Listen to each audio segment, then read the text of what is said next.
I wonder, how shall I destroy you?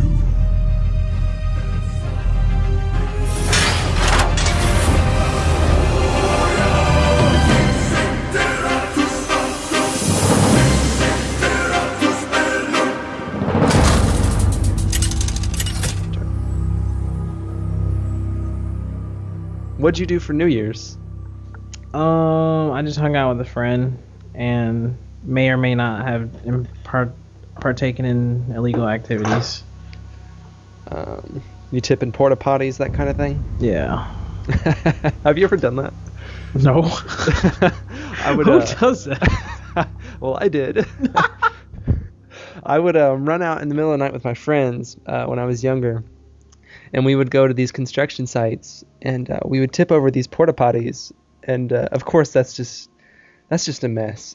That's so gross. So we would tip them over, and we would leave, and then throughout the following days we would drive past and just happen to see what's going on. There would be like big puddles or something coming from them if they hadn't been corrected. They were usually put back up, but those porta johns, those are pretty disgusting places. It's the worst. And depending on the side of the construction or the landscaping or what have you, wherever it's these porta potties are located, they may or may not have excerpts of pornographic material taped up inside of them. I won't lie, I once saw not a naughty photo, but just a nice magazine photo of Jennifer Aniston. I thought that was pretty amusing. I'm like, oh, hey, Jennifer. How you doing? What are you doing? You come here often? Exactly. Oh, God, Devon. Well, for New Year's, I stayed in myself, didn't go out and do anything partying. Me and the girl, we weren't really into that this year. Just, typical New Year's kiss. But in our case, it's never typical, right? Ooh. Anyway, we just chilled, man. It was okay. It wasn't crazy. It was all right. Have you done anything crazy in the past though for New Year's? Like what's the craziest thing you ever done at the moment the clock struck 12? The one thing you could say that you did before anyone that year. I spilled my drink once. That was exciting. Like Happy New Year, and like lifted my arm there and like went everywhere. But that's I lead a boring life, my friend. It would be seen boring to society standards, I guess. Like that's okay. Yeah, I guess. I'm content. I think in 2009 I was the first person to ever watch Wayne's World. You watch Wayne's World on the clock struck? Yeah, me and Mitch were watching it actually, and God. We forgot about the countdown. Yeah, this year I forgot about the countdown too. I was my friend, she's like, "What time is it?" I'm like, 11:57. And she's like, "Oh snap!" I'm like, "What? 3 minutes to the countdown." I'm like, "Oh yeah, forgot." Is this year over yet? Jeez. New Year, 3 minutes left. No. I wasn't ready. Yeah, wasn't ready. It's funny. Yeah. Well, hello everyone. I'm Devin Casey, your host, and joining me today, as you can tell, is Rishard Burrell. The greatest. And this is episode 15 for January the 5th.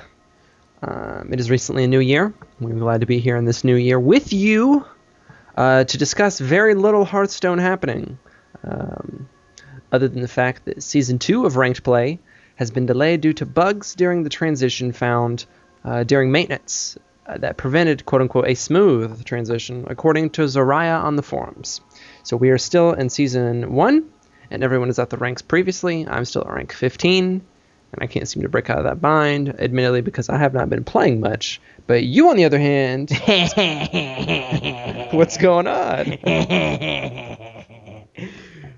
I recently got on a 9-game win streak. I went from rank 21 to 17. Oh, almost 17. I'm 18 with 3 stars right now. But So you're legal. yes. Barely 18.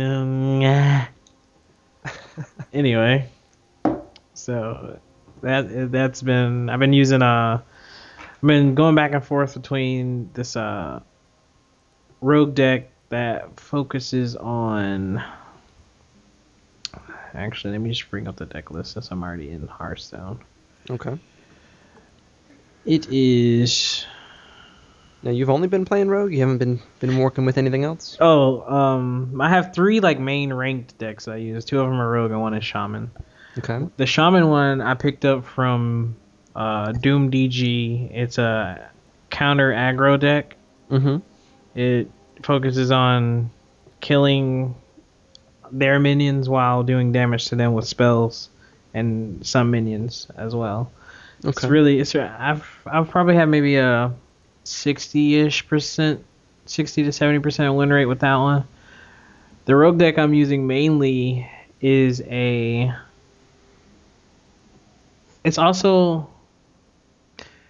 kind of weird. It's kind of a burn deck, I guess. I just kind of put it together.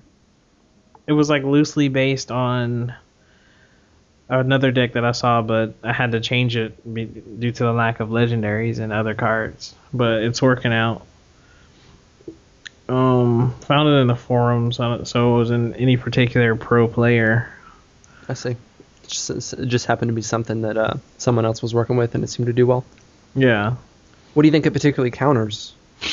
This one, I have to get early game board control. Like with this deck, if I get early game board control, I'm pretty much solid for the rest of the match. The problem I'll lose when they get board control. If they have a lot of minions, then I'm pretty much screwed with this deck because it has no AoE at all. No, I can't remove a lot of cards at once. It sounds like your only control lies in your aggression. Yeah, it's a very aggressive deck, and you have to find a balance between board control and knowing when to go for their face with this deck. Yeah. But so, for example, the very powerful and popular aggro warlock that remains superior, that's pretty much your demise. Yes, that's one of the hardest matchups. How come you don't conform to the norm, so to speak, when that meta is so popular right now? How come you don't build a deck to counter that? That's what my shaman deck is for. My shaman deck is a counter aggro deck. The pro player said that he made it specifically because from ranks 5 to 1, it's like a sea of aggro warlocks, and he's the only shaman out there. Oh wow! Like trying to find his way to first place. It's just he said about 9 out of 10 matches will be an aggro warlock. Dang, that must get really dull. It does. I can imagine. But do you have any druid decks? No, I don't. But I don't like their hero power, so I kind of just stayed away from them. Yeah. But they have a lot of like annoying cards. But I don't know. For overall, I don't see druids doing well. I rarely lose to a druid, and when I win, it's like something absurdly lucky happened for the druid. Like they just got some cards, or I ran out of cards right when I had them at like 1 HP or something. Something like that. But I don't know. I've never just been stomped by a druid, and I've never seen anybody saying they stomped with a druid. So. Well, Strifeco's legendary. He has a legendary druid deck that's doing pretty well, and it's got a few legendaries, of course, like the 2 Innervate, 1 Claw, 2 Wrath, 1 Blood Mage Thalnos, which we'll get to that in a second. I know you've got a rather strong opinion about it. 1 Loot Hoarder, 2 Novice Engineer, 2 Wild Pyromancer, 2 Earthen Ring Farseer, 2 Harvest Golem, 2 Swipe, 2 Defender Vargas, 2 Keeper of the Grove, 1 Starfall, 2 Druid of the Claw, 1 Sylvanas Rinrunner, 1 Black Knight, 2 Ancient of Lore, 1 Karen Bloodhoof, and 1 Cenarius. So, quite a few legendaries fill this deck out. Yeah. Which seems to be a consistent thing with most of the best decks. You just need these legendaries. They're not simply cosmetic or bragging rights. These legendaries complete the deck, right? And what's your issue with Blood Mage Thalnos? I mean, it's a good card, but I feel like it's slightly overrated. It's like the only difference between him and like a Loot Hoarder is that 1 spell damage. It's like, hold on, let me make sure. Loot Hoarder is a 2/1. Mm-hmm. But the Blood Mage Thalnos, his perk is that he draws a card.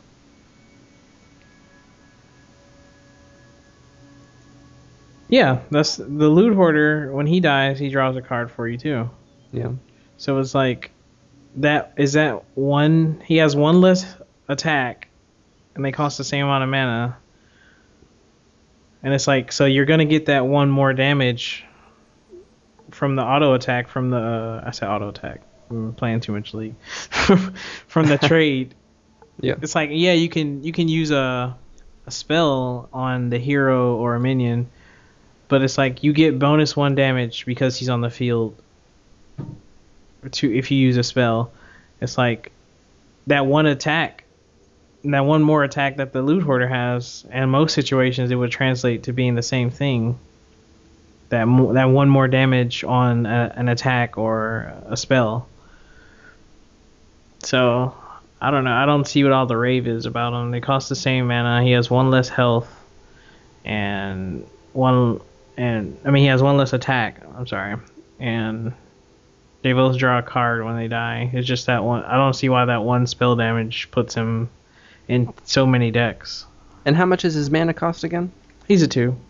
Well, perhaps he's not so good at turn 2, but perhaps he's more of a weak, really good turn 4 or 5 play when that spell power would augment your other spells in your deck for your mage or your warlock, what have you. So maybe he's not exactly a good turn 2, but a weak turn 5 or so, and that draw is going to trade him very nicely. So I imagine he's a better option than a crappy Raptor or something like that. I'm certainly not going to craft him, but if he comes up, I'm not going to dust him either.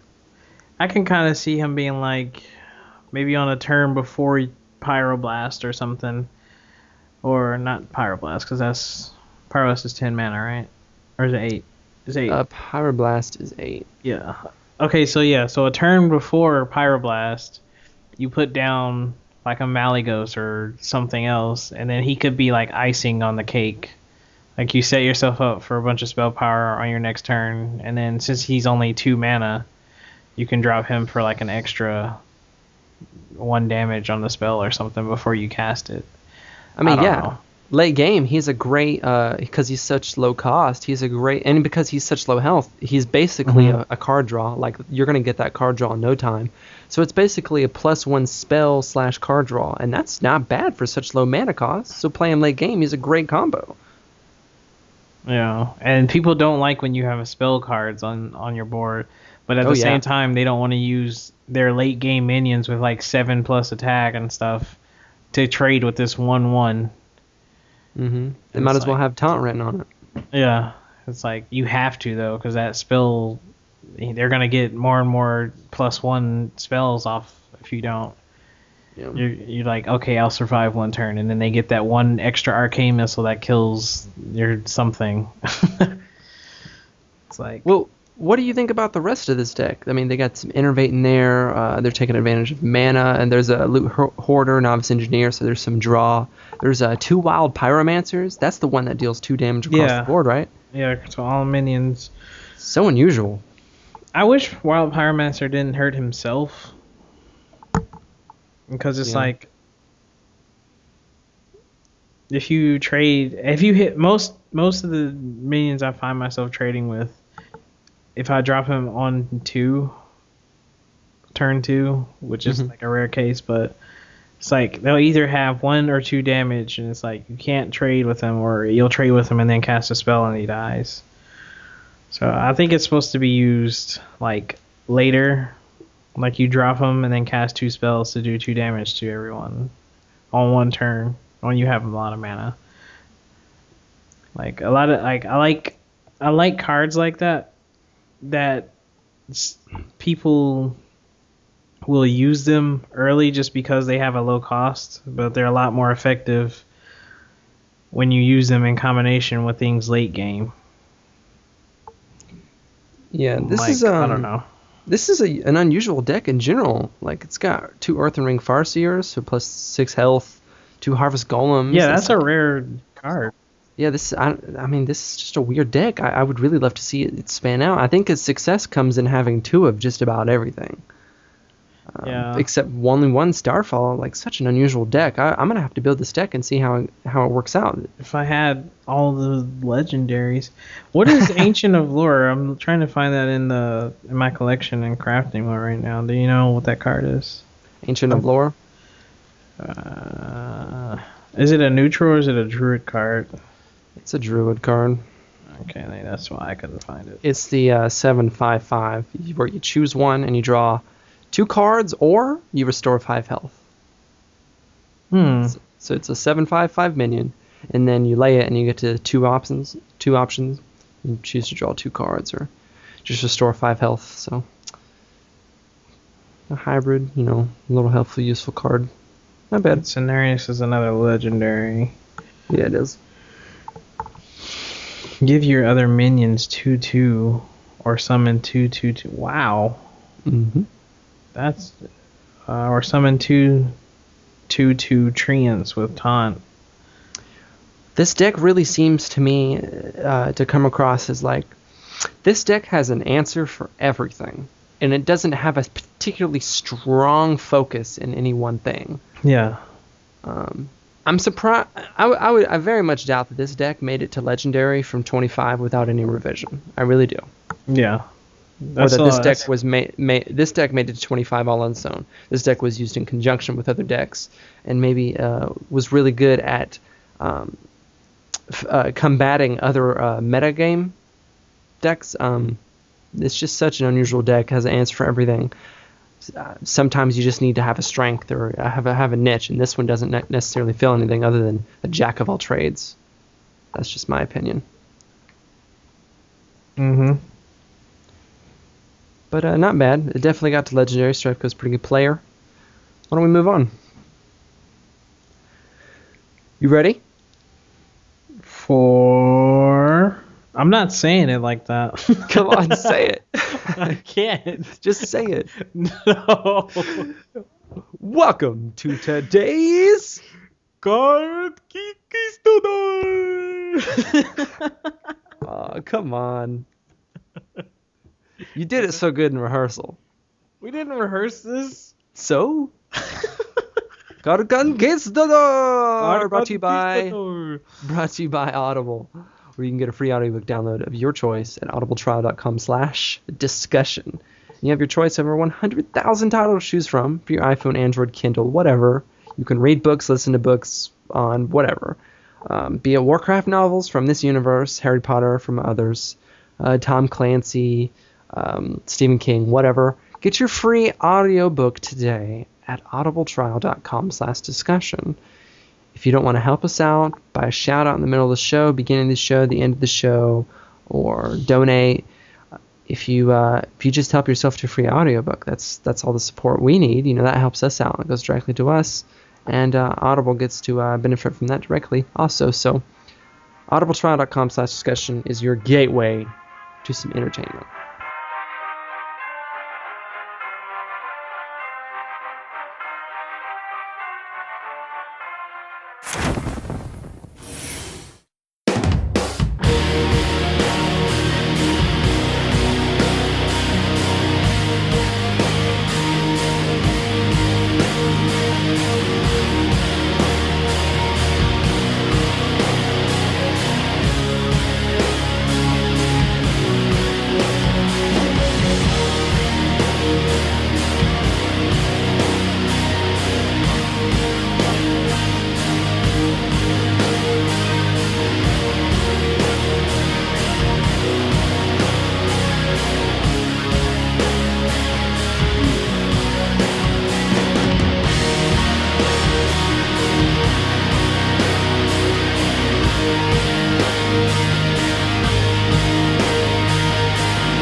Many thanks to Cloudkicker. You can find more of Ben Sharp's music at cloudkickermusic.com. So speaking of cards, speaking of conquistadors, No, I'm gonna conquistador you. come on. Which card Oh, would you choose? This is Arena, and it comes up 3 legendaries. The choice between Gruul, Baron Geddon, or Alexstrasza. and what do those cards do? Who are those? Gruul is an 8 mana, 7 attack, 7 health. At the end of each turn, he gains 1/1. Baron Geddon, at the end of your turn, deal 2 damage to all other characters. That's me holding back puke from saying the Baron Geddon. His name is the card is just. Anyway, and the last one is 988 Alexstrasza. It sets your set of heroes' remaining health to 15.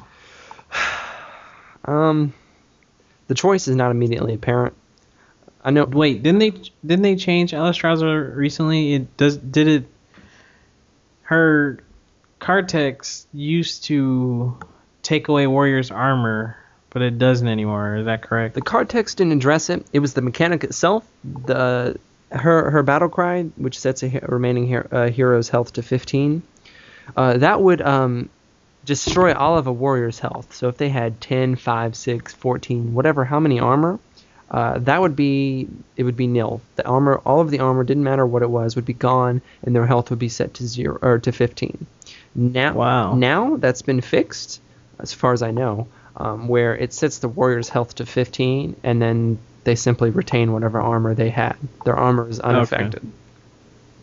Okay. Yeah, that's quite that would be. Yeah, that was rather controversial because people thought that was fair, people thought that wasn't fair, whatever. But I don't think Baron Geddon would be my first choice at all. Baron Geddon has his niche, but it's not here between these choices anyway. Gruul is powerhouse. At the end of the turn, he gains 1/1, so he's just about always going to be an 8/8. But you lay him down on turn 8, and pretty soon he's going to be dealt with via something. So there's a chance you might not even get to use him. And he's a great pick. He really is a powerhouse. He's good. But compared to Alexstrasza, who is a 9/8/8, yeah, you don't get to play that until turn 9. But it is slightly stronger. Sure, it is closer to the turn where you can get mind controlled, but you get an immediate effect. And the immediacy of the effects of cards is what's important. You immediately get the battle cry where you set a hero's remaining health to 15. Now you could set the bar down lower for the opponent. If they have health above 15, you could bring them down to half their health, which is great. Or if their health is too low, you wouldn't want to do that, of course. But maybe your health is too low. You save this card till the very end as your trump card. Maybe you're at 4 health. You can't take another turn. You lay down Alexstrasza. Suddenly you have a 9/8/8 on the board. And then you come back up to 15 health, and they're like, whoa! I don't think they would say that. What would they say? Oh no, I wasn't ready. Okay. All right. Well, I mean, this could really change the tide of the battle. But either way. Yeah, it's a very strong potential game changer. Yeah, but Gruul's a good choice too. But I just don't see him. I mean, between the two, I would go with Alexstrasza because you get a more immediate effect. At least you get something out of him, out of her rather. Yeah. But either Gruul or Alexstrasza. But in this case, I would have to say Alexstrasza. What about you? Yeah, I would agree. I like Gruul, but it's like there's too many ways to deal with problem cards in this game, and it's like before he ramps up to be like a serious issue, he probably will be dealt with. Yeah, he's kind of time dependent. He's got to survive. Yeah. I mean, he gets more powerful every turn, but chances are he's going to be dealt with. Chances are they have everyone's packing cards to deal with your heavies. I would like him better. I would like him better if he was more like a, I don't know, like a 5/6/6 or no, not 6/6, 5, not 5. Just earlier. I don't know how. Like, I'm not I can't professionally balance a game, but I would prefer if he was an earlier pick or a lower cost pick, because I feel like if you could bait removals with other cards first, then he's safe to use. But if they haven't used polymorphs on anything else in your deck, it's just like, well, if you're fighting a mage, of course, but removals period. Like, pretty much every class has a removal for higher level cards. Yeah, that's true. You just kind of. I don't know. I would prefer to have them cost less mana. Yeah. So you can use them in combination with like maybe a taunt, or so you can be played after, like in late game, but not taking a whole turn to use them. After they used all their removals on something else, next turn you can drop him in a taunt or him in a buff card or something. Mm-hmm. Let me ask you something. Have you ever seen someone give an Imp Master Divine Shield? Yes, I have seen that once. I saw that once too today, and that's some Hearthstone science right there. I didn't know you could do that. When you give an Imp Master Divine Shield, she doesn't take damage for that first end of turn effect, so she remains at 5 health. That's awesome. 5 health is the golden point. I mean, this one's kind of like a duh. But Wait, come on. No. I'm talking about what I was about to say, not not you. But then again, yours is kind of a duh. No, I'm kidding. If you use something like Power Word Shield or like anything that gives them any health, you're essentially adding lifespan to the Imp Master, that's what I'm saying. It's like a dub, but it's something to think about. Yeah, because it's like people tend to ignore Imp Master because she's going to die, and they're like, well, she's only summoning 1/1s but those 1/1s are like free trades, and if you use it in combination with like a Cult Master, you have 3 imps on the board, and you drop a Cult Master and then sacrifice those. That's 3 cards you just got from Imp Master. Yep, and those imps comboed with a Warlock's Power Overwhelming is a pain. Yeah. Because it's like, not only did they get a free card, but it just did 5 damage with it. Yeah. Yeah, it would be a 5/5. Yep. It's good stuff, man. Science. Some interesting mechanics here. Well, let me ask you something else. What frustrates you about Hearthstone? I think the thing that ticks me off the most is when I completely dominate a person an entire match, and then it gets to that, you get into that like late game, we're both out of cards because we haven't pulled any of our draw cards, or we just both, or we didn't put enough draw in our deck, however it ends up, but y'all both end up with like 2 cards at a time or 1 card at a time, and they have like 1 health, and you know you have something that just directly damages the enemy in your deck, but you will not, like, you just can't pull it because of the luck. Yeah. And then they come back and win, especially against priests, because they'll heal themselves with their hero power. Oh yeah. Over and over again, because, well, they can't play anything else, so I'll just heal myself. And I was at 26 health with like going 1 card at a time against this priest he went all the way down to 1 health, and he somehow managed to get board control again. He put down like a huge taunt. I think it was a Lord of the Arena, and I had no minions left on the board, and I wasn't pulling any of my like eviscerates or like the guy who shoots the dwarf guy, the 5/4/2 guy, I forgot his name now.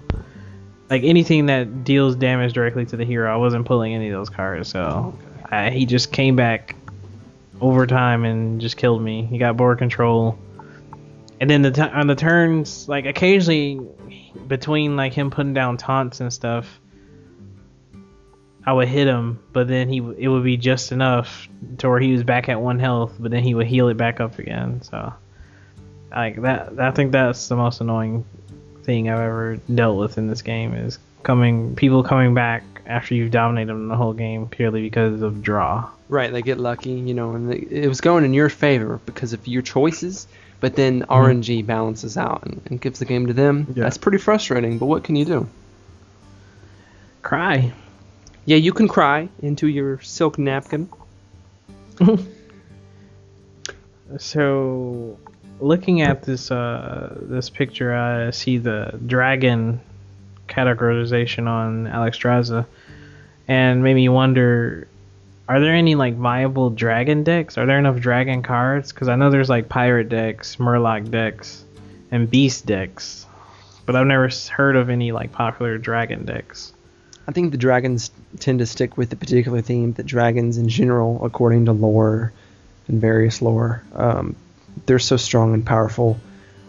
They don't seem to be very cost efficient. But on the other hand, and there's not that many in Hearthstone at the moment, but on the other hand, there's very good giant decks that involve clever uses of giants. For example, Warlock giant decks, which involve you life tapping, getting loads of cards, for example, getting your health down, not really worrying about your health.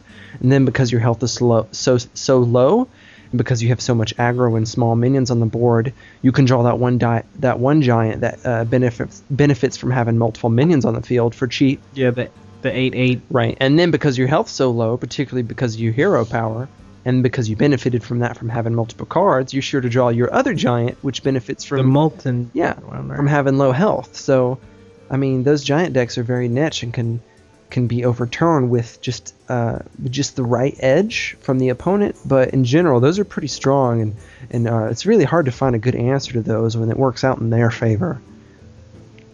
Yeah. But I don't think there's a good dragon deck out there. I just don't think there's enough dragon cards. A lot of the dragons are legendaries too, like Malygos, Alexstrasza. Yeah. I mean, there's fairy dragons, but I mean, yeah, fairy dragon. Even for such a cheap card, that one's pretty good, pretty damn good. Are the whelps that Leroy Jenkins summoned legend or dragons? I think so. Then that can be considered a dragon deck card. Yeah, but those are just 2/1. It gives them to your enemy, so that would be pretty sweet having a dragon deck. But then I really want a Death Knight deck. A Death Knight deck, like the Death Knight hero class.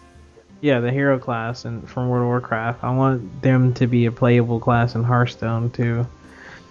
Aside from the cosmetic appeal of Death Knights, yeah, because they're by far my favorite looking class. Yeah, they look the coolest, that's for sure. And like in terms of their skills and like the blood, the unholy, and the frost trees, I feel like the cards, if they kept the theme of like with unholy, like if you built like an unholy Death Knight deck and you have like diseases, they could be like cards that they put like a plague on a card, and if a card dies, it jumps to the card next to it, and unless they silence it or something, it keeps going. I don't know. I feel like with the extension of that, we would need to see, and I would love to see a bunch of more undead minions, more undeath cards. Yeah, and I thought I would see that because it's so prevalent in World of Warcraft, right. The like holy damage doing bonus, or holy damage being like doubled against undead minions, and element types mattering. And yeah, elements would complicate the game. Yeah, but that would be pretty cool. I understand that that's like a huge balance problem and like challenge for the development team, but I mean they've done it with World of Warcraft, and that's like way more complicated than Hearthstone. So yeah.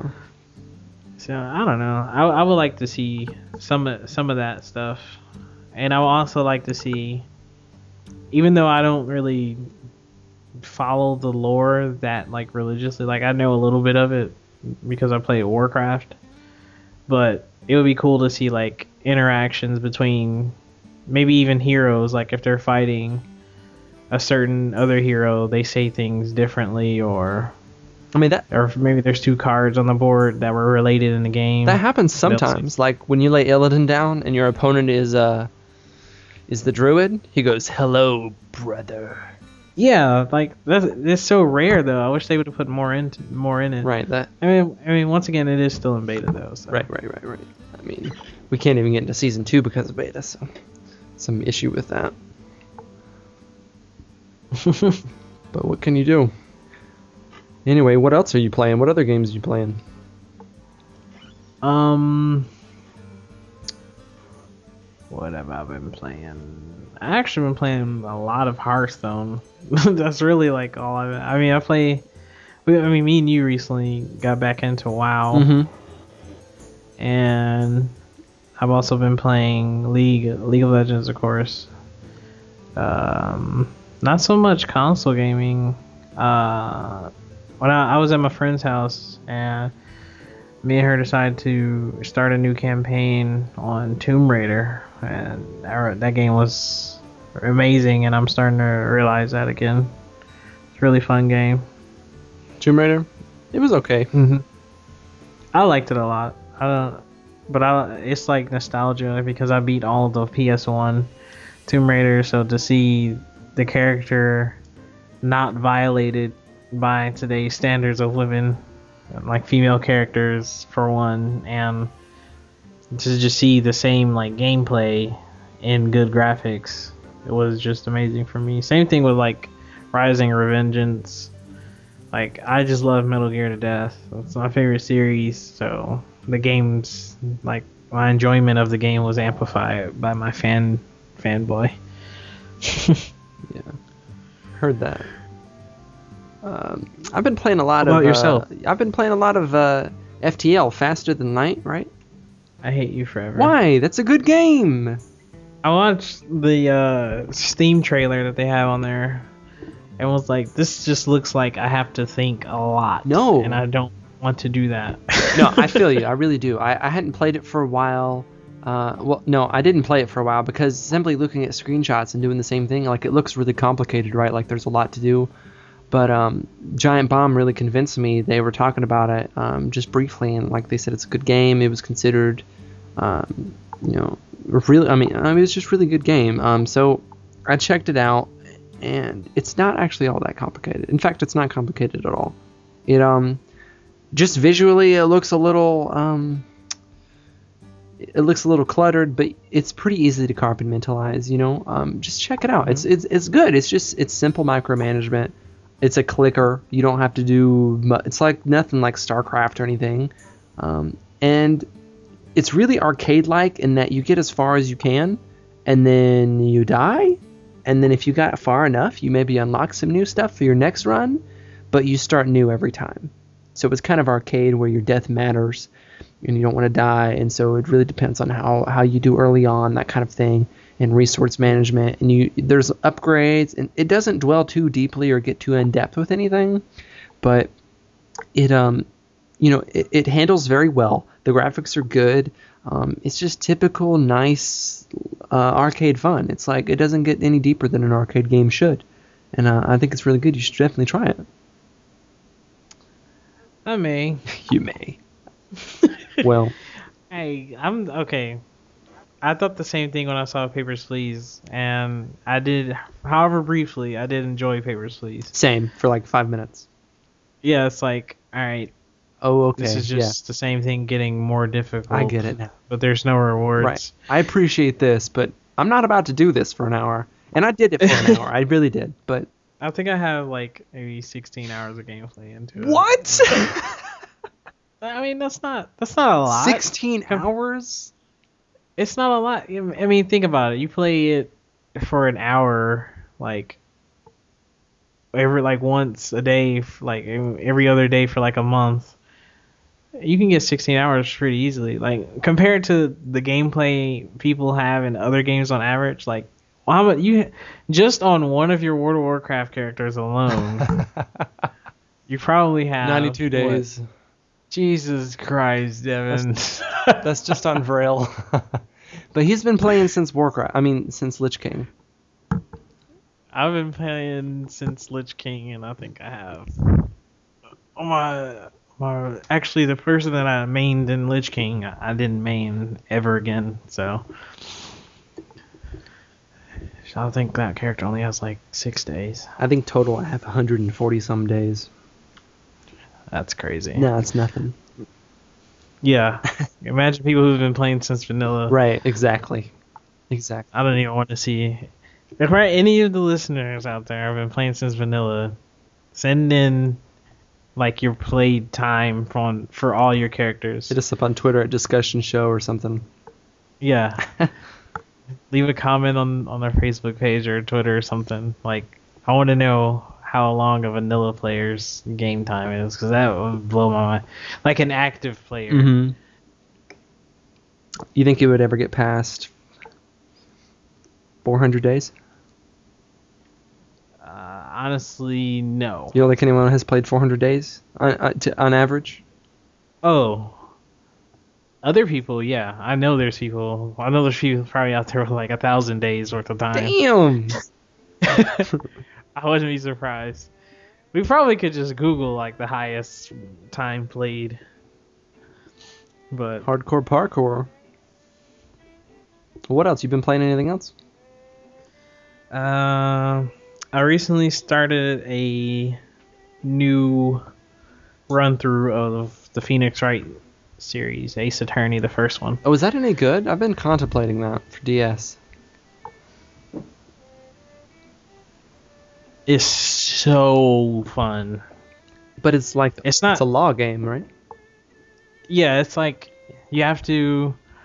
Alright, in the beginning of each case, you'll see like a cutscene where you see the crime happen. Of course, like faces will be hidden and things will look obscure, so you can't really tell who did what. Right. You just know what happened. Then after that, your character, of course, gets the call for the case, and you start to investigate. The investigating part, and you search rooms for, like, they'll have like a picture of a room because it's not 3D.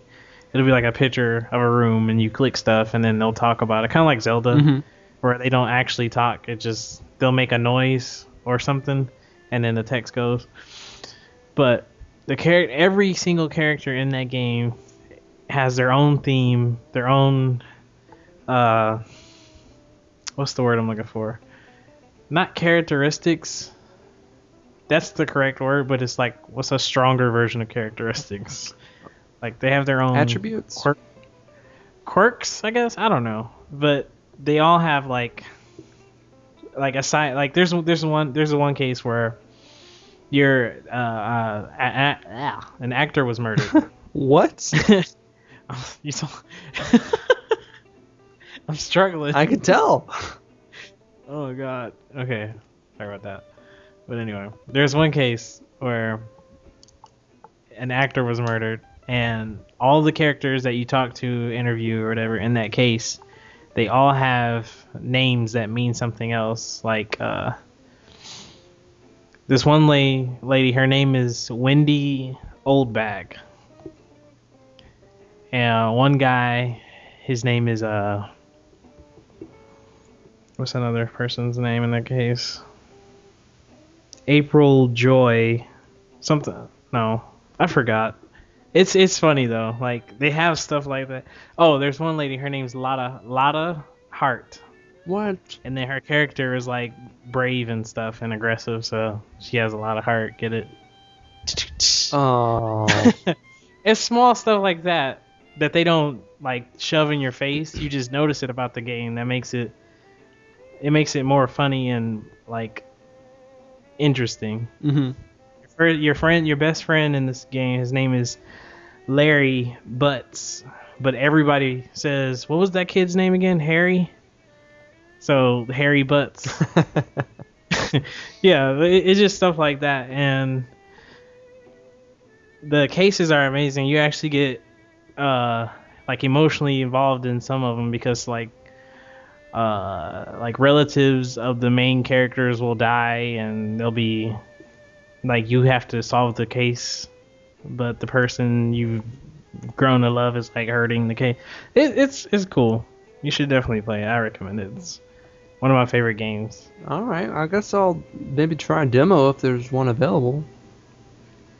I would not recommend that you get DS emulator on your computer illegally for free, and then download illegally a ROM to play that on for free. Oh, okay. I wouldn't recommend that. So that's not. I see. I'll avoid that then, and I'll check it out on the Nintendo. I'll show you some links To avoid. not to use later. So yeah. Oh, okay. Thanks for the help. You're welcome. I don't want to steer you into any trouble. Thank you. I appreciate you helping me avoid these problems with legality. To buy. Are you eating a sandwich again? No, damn it. Shit. I'm eating M&Ms.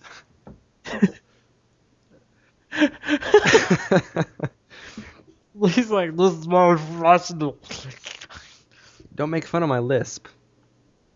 My M&M misp. Should I buy Animal Crossing? I honestly don't know. What do you mean? You don't. From the outside looking in, it looks like the most boring child game I've ever seen in my life. But apparently, a lot of people that you wouldn't think like this game like this game. Well, you don't like Pokemon, so I don't really know why I'm asking you. Yeah, I don't dislike Pokemon. I've never played it. There's a lot of games and TV shows that I didn't grow up doing. I was always either outside or playing video games, like console video games. So I had like a Game Boy Color. I think I had Yoshi's, some game with Yoshi where you had to match the egg colors. And I think I had a Gigapet, and that was it in terms of like portable stuff. Oh, I had Tetris too. You ever play Pokemon Stadium? I did play Pokemon Stadium, yeah, but not until high school. And my girlfriend made me play it. The girl I was with in high school. Yes, my girlfriend made me play it. I was too good for it at the time, but she insisted. No, I didn't have a 64, so I was never. Get out of here. I had a PlayStation. Speaking of getting out of here, you want to go play some Warcraft? Yes, actually, that sounds really good. What level's your monk now? 44. Yeah, I think I'm 46, so we can start questing together soon. Where at? You Western? I am in. I think I'm supposed to be in the Badlands, but like my quest, because I'll do this all the time because I'm the only advocate of WoW. I'm always the guy that's always subscribe and trying to get other people to play. Mm-hmm.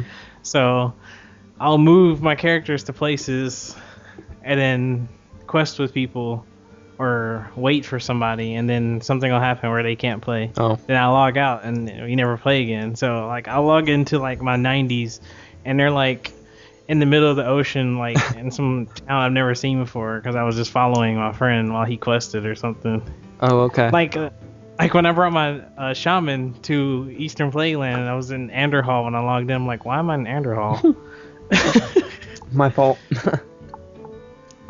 But why don't we go play, man? Yes, that sounds like a good idea. Where can everyone find us?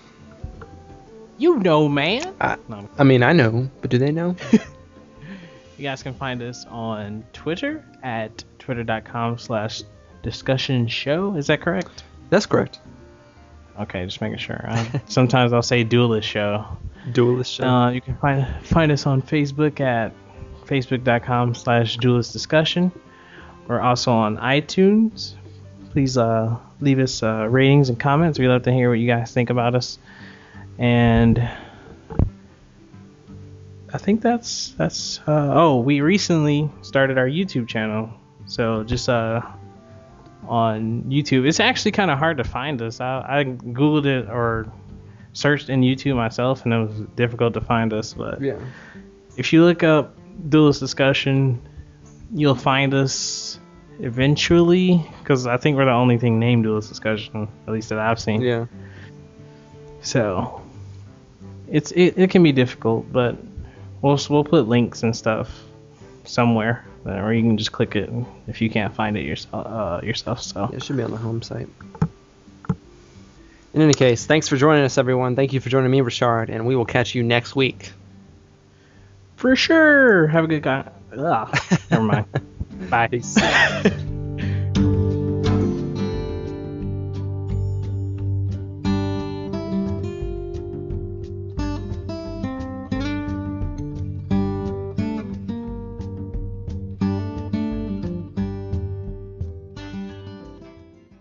Everything. This is all digital.